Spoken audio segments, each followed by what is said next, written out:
और हम अतर काज़मी साहब सीनियर सहाफ़ी तज्ज़ियाकार हमारे साथ मौजूद हैं। अतर साहब, बड़ी अनफॉर्चुनेट सूरत हाल है।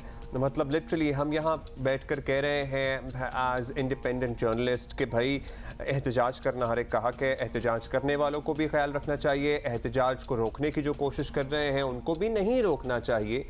लेकिन अगेन हम ऐसा लग रहा है कि केओस की तरफ बढ़ रहे हैं सारे मिलकर। देखें, बड़ा अनफॉर्चुनेट है टू बी ऑनेस्ट।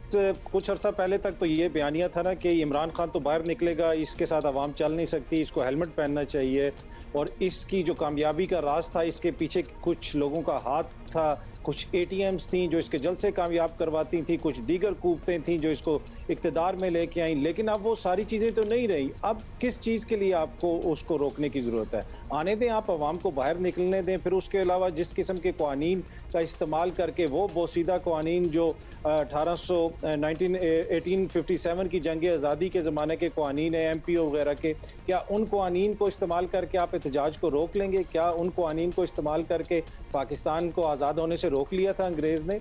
और उसके साथ साथ जो हमने ये भी देखा कि फिर लोगों के घरों के ऊपर जिस तरह छापे मारे गए, अल्लामा इकबाल की जो बहू हैं उनके घर पे छापा, क्या जरूरत थी कि पुलिस रात को 2 बजे वहां पे जाती? क्या सुबह नहीं जा सकती? वो तो वेरी अनफॉर्चुनेट। ऐसा चीजें जो प्रॉब्लमेटिक हैं, बहुत सारी ऐसी चीजें हम सबको मैच्योर होने की जरूरत है और खुसूसन हमारे सियासतदानों को।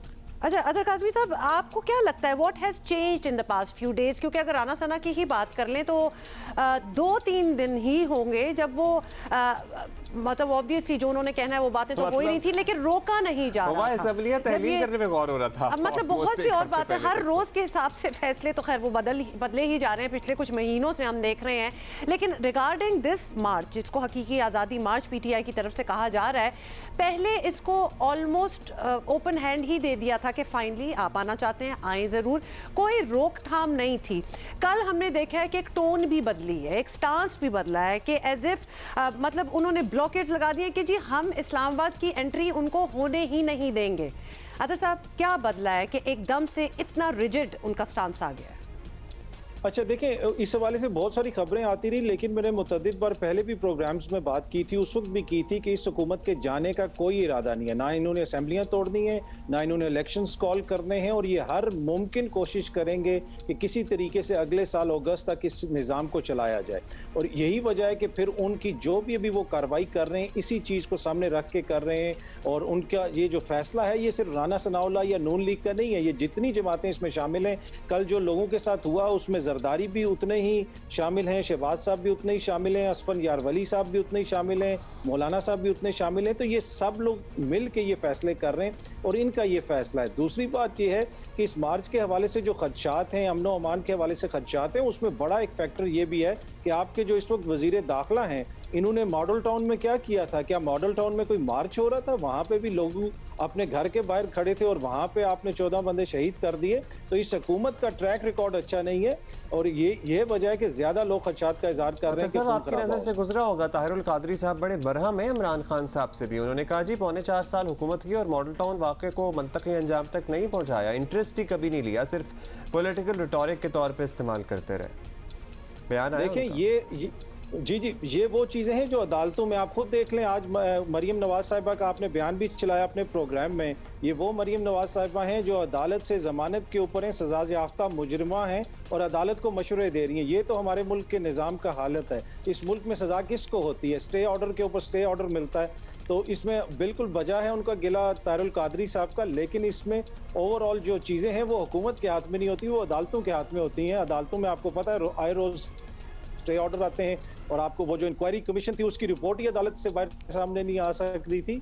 तो मेरे ख्याल में इसमें सिर्फ आप हुकूमत को ब्लेम नहीं कर सकते, जो अदालती निज़ाम है, इंसाफ का निज़ाम है, उसका भी एक बड़ा रोल है। अच्छा, अमनो अमान की बात हो रही है और साथ ही अतर साहब ये भी बात हुई है कि ये फैसला सिर्फ राना सनाउल्लाह या फिर 2-4 जो PMLN के उन पे ना हम पुट कर सकते। ये ऑब्वियसली एक कोalition है, ये 9 पार्टीज़ हैं जिनकी डिसीजन मेकिंग है कि जी अगर इस्लामाबाद नहीं आने देना तो नहीं आने देना। लेकिन अगर कुछ गलत हो जाता है, अमन व अमान की सूरत हाल हो जाती है और और ख़ासतौर पर राना सनाल बार बार इस बात को इंसिनुएट भी कर रहे हैं कि उनको पता है कि कुछ जो लोग प्रोटेस्टर्स आ रहे हैं वो आर्म्ड भी हो सकते हैं, ये भी वो बार बार कह रहे हैं। तो रिस्पॉन्सिबिलिटी फिर किसकी होगी? मतलब फैसला तो इतनी पार्टियों ने मिलकर ही कहा कि जी अब हम इनको रोकेंगे, आने नहीं देंगे। तो ये तो ऑलरेडी एक स्टेज सेट हो रहा है एक कॉन्फ्रंटेशन का।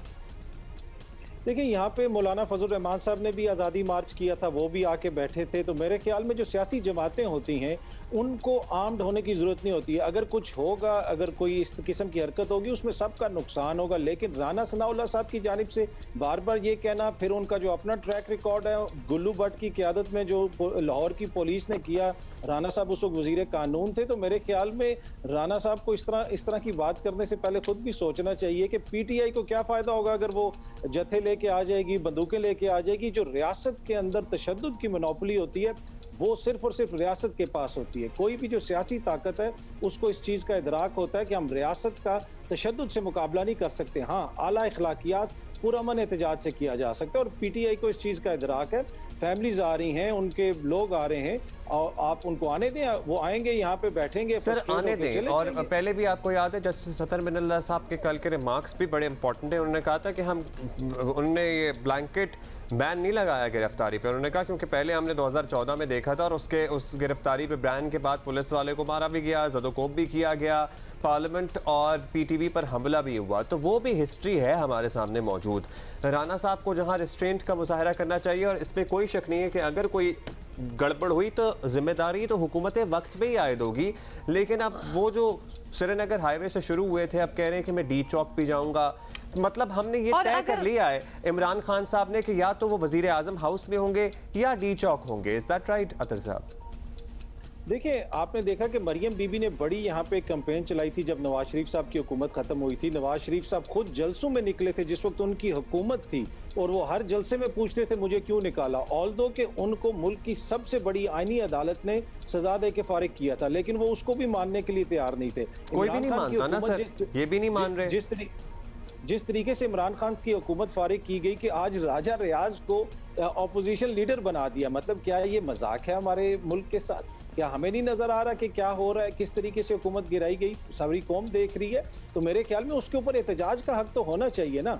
वो ये तो नहीं कह रहा कि मैं आके इक़्तिदार में बैठ जाऊंगा, वो ये कह रहे हैं कि हमने एहतजाज करना है, फ्री एंड फेयर इलेक्शंस के लिए करना है। तो इतना हक तो उनको होना चाहिए। मेरे ख्याल में किसी भी जमहूरी माशरे में इतनी कदगने नहीं होनी चाहिए कि आप किसी को निकलने ना दें। और उसके साथ साथ ये जो टोन में चेंज आई है उसकी बड़ी वजह आपने भी देखा कि परसों रात को किस किस्म के वाकयात हुए, लोगों के घरों पे छापे मारे गए। क्या उसकी ज़रूरत थी?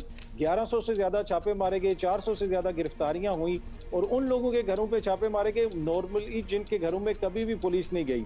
जिस तरह पहले भी हमने जिक्र किया कि जस्टिस नासिर इकबाल साहिबा के घर में। ठीक, बहुत शुक्रिया आपका अतर काज़मी साहब। हम जहां हुकूमत का काम है लॉ एंड ऑर्डर मेंटेन करना और वो कहते हैं, वो ये जवाब देते हैं कि वो तमाम इक़दाम लॉ एंड ऑर्डर को मेंटेन करने के लिए कर रहे हैं। सो अगर किसी दूसरी तरफ से कानून हाथ में लेने की कोशिश की जाएगी तो रियासत भी अपनी रिट कायम करने की कोशिश करेगी और फिर जिम्मेदारी फिर सर्टनली दोनों तरफ आयद होती है। और सर्टनली जो जत्था कानून हाथ में लेने की कोशिश करेगा, अगर वो इसमें पहल करेगा तो जिम्मेदारी उनकी भी बनेगी। एज इफ हमें पता चलेगा कि पहल किसने किया। परसों नहीं, वैसे अब कैमरे इतने पता लग जाएगा। लेकिन परसों तरसों का ही अगर आप वो पुलिस एहलकार जो शहीद हुए जिस पे सियासत हो रही है, वैसे तो मतलब वो कैसे हो गए, किसने मारा, किसने किया? कहते हैं जी घर के अंदर से। मतलब ये सवाल उसके बाद उठते हैं और इनका जवाब कभी नहीं होता, इन्वेस्टिगेशन नहीं होती। कहने का मतलब है ये स्टेज ही क्यों ऐसा सेट होता है कि जहां इस किस्म की चीजें हो सके। दोबारा रिमाइंड करा दें, ये सियासी लीडरान की सियासी प्लीज अपने आप को इतनी हद तक ना इन्वॉल्व कीजिए कि यहाँ मरने मारने की बात आ जाए।